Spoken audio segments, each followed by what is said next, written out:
Et salut à tous, c'est Magicam et aujourd'hui on se retrouve pour une nouvelle vidéo. Donc je vais vous apprendre comment faire le Rubik's Cube 3 par 3. Alors pour commencer, je vais mélanger le cube. Voilà. Donc je mélange le cube.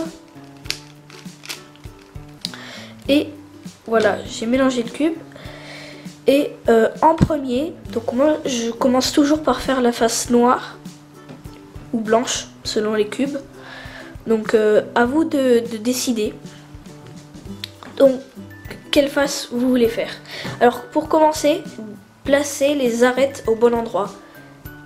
Ce qu'il faut savoir, c'est que les pièces à deux faces ici s'appellent les arêtes. Les pièces ici sont les centres ou les pièces centrales. Et ici, les pièces à trois côtés, ce sont les coins. C'est quelque chose qu'il faut savoir. Et les pièces centrales indiquent la couleur du cube. La couleur de la face du cube, en fait. Donc ça veut dire que cette face va être noire. Celle-ci va être bleue. Celle-ci va être orange. Celle-ci va être vert, etc. Donc la noire est à l'opposé de la jaune, la bleue est à l'opposé de la verte et la orange est à l'opposé du rouge. Donc voilà, c'est quelques petites choses à savoir. Et donc pour commencer le cube, il faut commencer par les arêtes. Il faut que ce soit de la bonne couleur ici, donc il faut que ce soit noir en haut et la couleur qui corresponde à la pièce centrale d'en bas. Donc ici nous avons par exemple noir-orange, donc qu'on va placer ici en dessous, qu'on va faire remonter, comme ça. Et là on se retrouve dans un cas où l'arête est bien placée, mais on doit juste la tourner comme ça.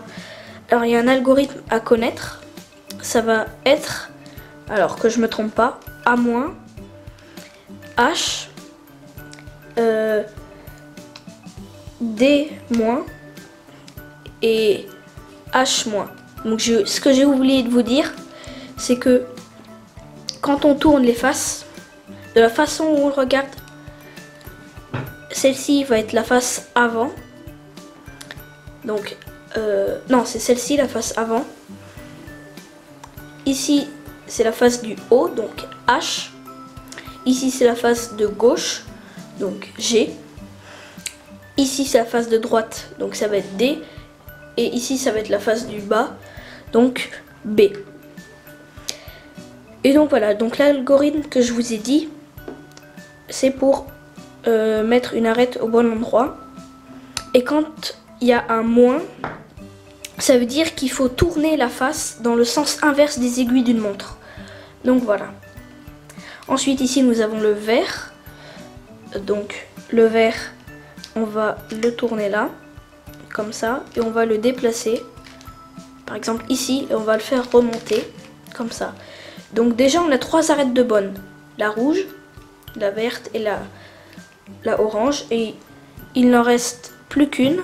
Ça va être la bleue, qui est dans le mauvais sens ici. Donc toujours le même algorithme.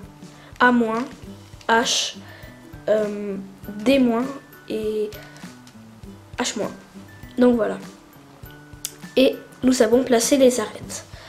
Donc maintenant il reste à placer les coins. Alors les coins c'est assez facile. Il faut placer le coin en dessous ici. Donc on va par exemple chercher le bleu orange. Donc le bleu orange noir qui est ici. Donc il est mal placé. On va le mettre là. Et donc il se retrouve ici. Et là on va faire la technique de l'ascenseur qui consiste à faire comme ceci. Donc on tourne comme ça. Hop, hop, hop. Et là il remonte. Donc parfois il faut le faire plusieurs fois jusqu'à ce qu'il remonte. Ensuite ici on doit chercher le orange vert. Donc le orange vert noir il est ici. Donc on va le mettre en dessous. Toujours la même chose, voilà. Ensuite, ici nous avons rouge, vert, noir. Voilà, donc là ça marche pas. Donc vous refaites la même chose jusqu'à ce que ça fonctionne. Et voilà. On a réussi celle-ci. Et donc il ne vous en manque plus qu'une. Ça va être la rouge, bleu et noir qui se trouve ici. Donc on va la mettre.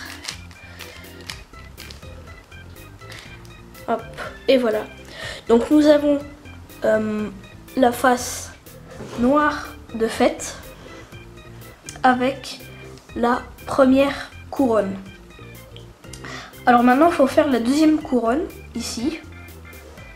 Et pour ce faire, vous allez chercher en bas une arête qui correspondrait à une arête qui arriverait ici. Par exemple, ici nous avons la orange bleu qu'il faudra mettre ici par exemple. Alors la orange bleu, d'abord il faudra prendre ici, vous voyez, et faire un T, ici un T orange. Et cette case en fait, il faut la mettre ici.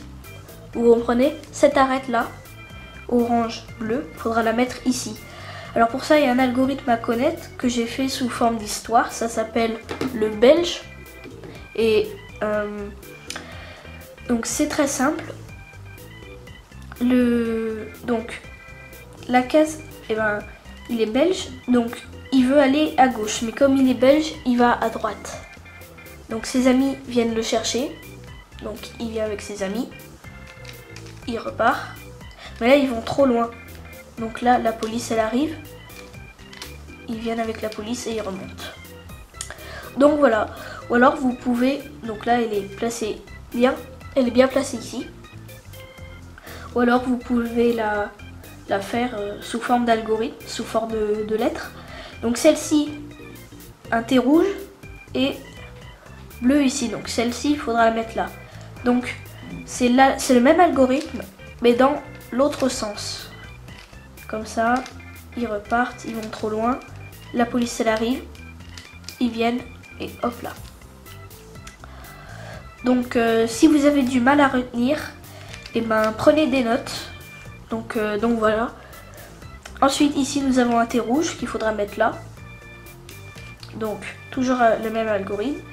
Il veut aller à gauche, mais il va à droite. Ses amis viennent. Il vient avec ses amis. Il repart, il va trop loin. Il y a la police.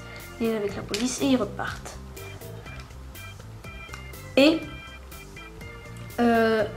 donc il nous reste plus qu'une seule arête à mettre.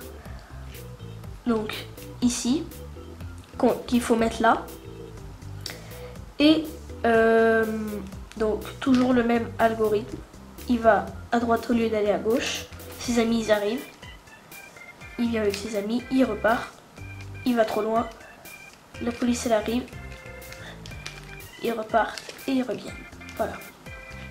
Et là nous avons fait la face noire avec la deuxième couronne.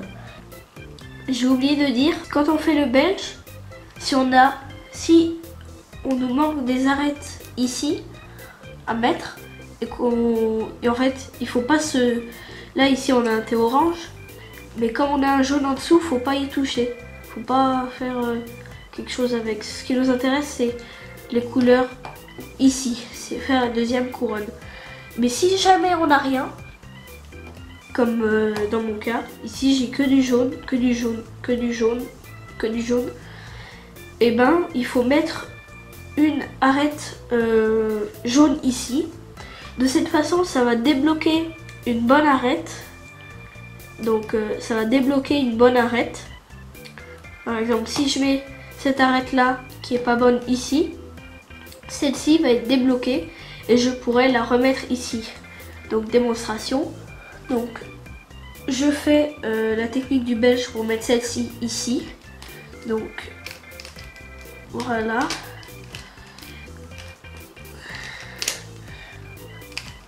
Voilà.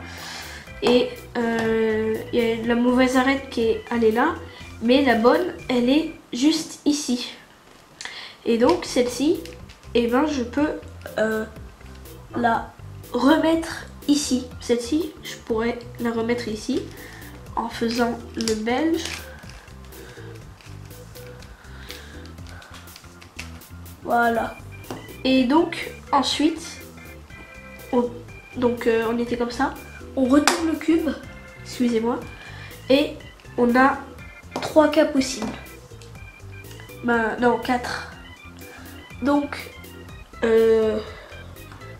soit on a, donc, pour bien avoir les cas, il faut cacher les coins. Il faut cacher les coins, si ça vous dérange, vous mettez vos doigts dessus. D'accord? Donc, on a même 4 cas possibles.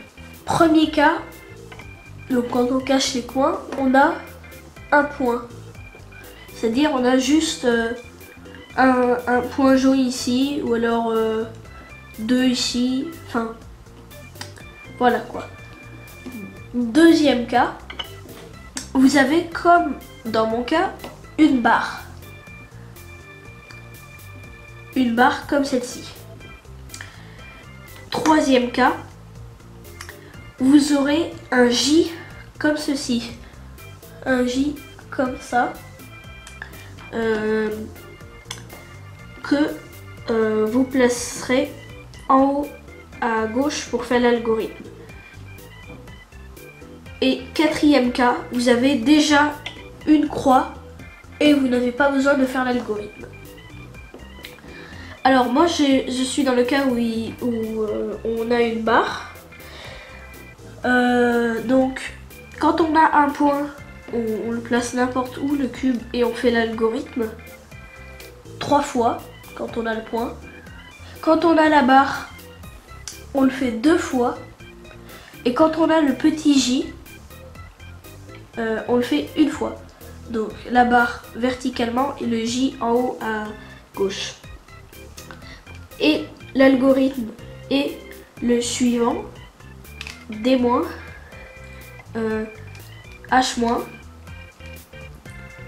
H-, A-, pardon. Ensuite H, A, D. Et là on se retrouve avec le L ici, qui est déjà bien placé. Donc on refait l'algorithme. D-, H-, A-, H, A, D. Voilà. Et là, on a la croix. Et maintenant, on va chercher à bien placer les arêtes.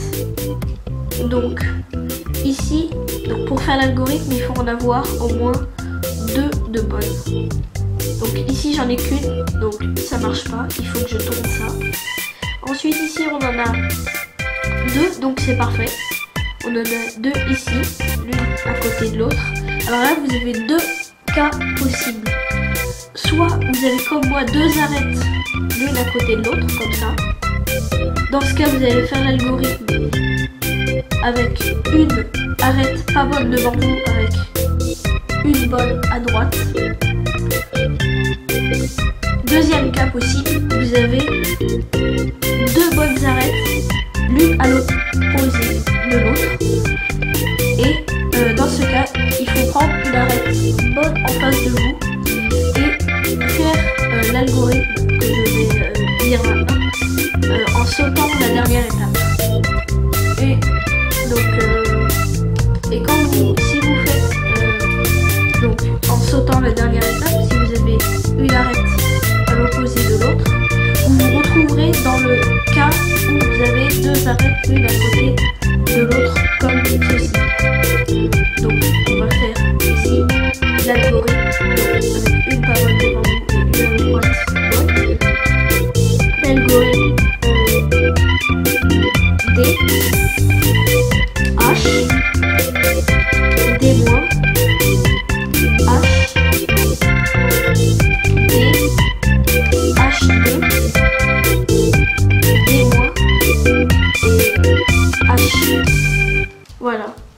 Et là, on a toutes les arêtes de mode.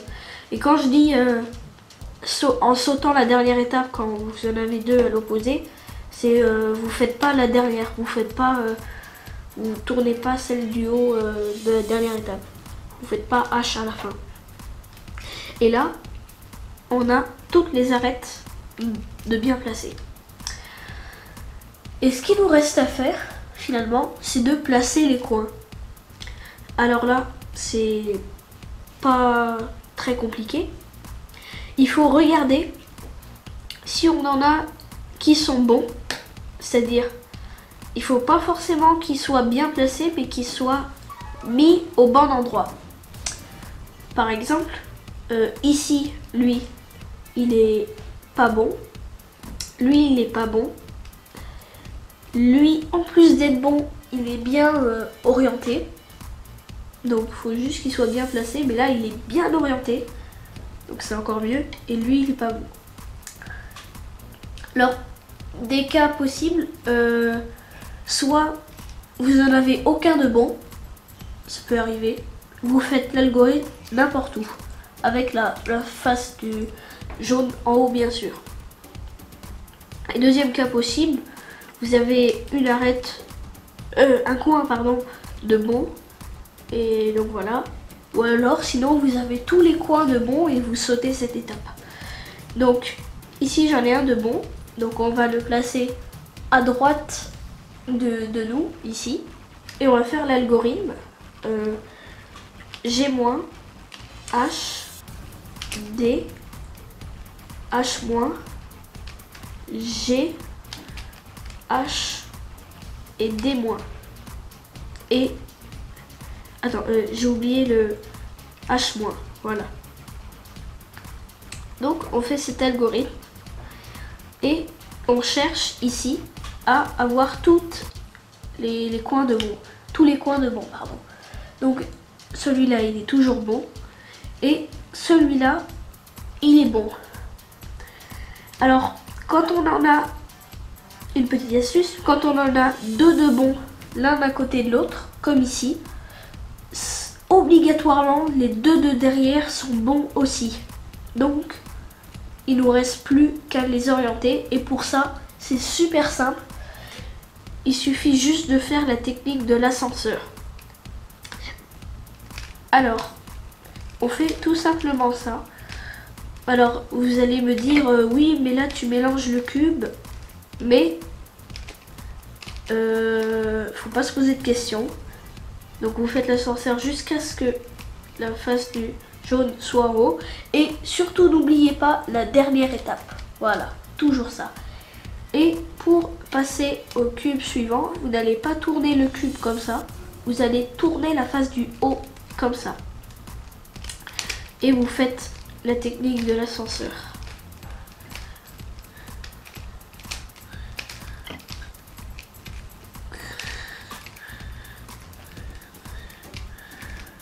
N'oubliez pas la dernière étape, voilà. Ensuite, vous tournez la face du haut et vous continuez comme ceci jusqu'à avoir un de bon. Hop, hop. Et il ne reste plus qu'à tourner la face du haut. Hop. Et voilà, nous avons résolu notre cube. Donc voilà.